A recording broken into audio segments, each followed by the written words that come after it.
Zanu PF spokesperson Christopher Mchangwa says the incarcerated pro-democracy activist should be set free as there is nothing to disturb anymore, admitting the influence of the ruling party on the judicial system. Panapa tiona kuti vakomana with the ruling party veZanu PF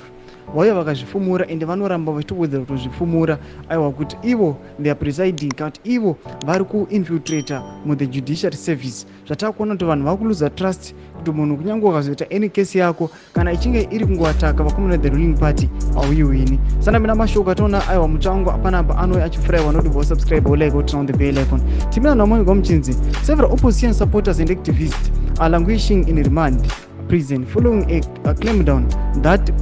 preceded the just ended Southern African Development Community SADC that was held in Harare. They were arrested in response to anticipated protests against President Emmerson Mnangagwa.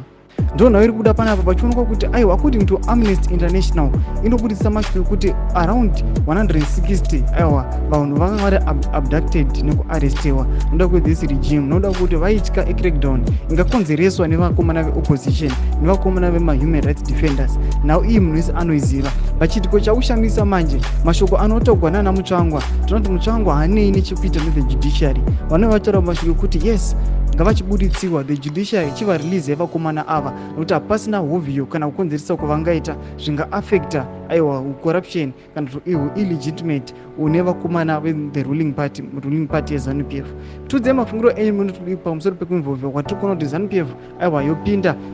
mapowers ejudiciary pinako mesection medu musana usubscribe like wachiri on the bell icon.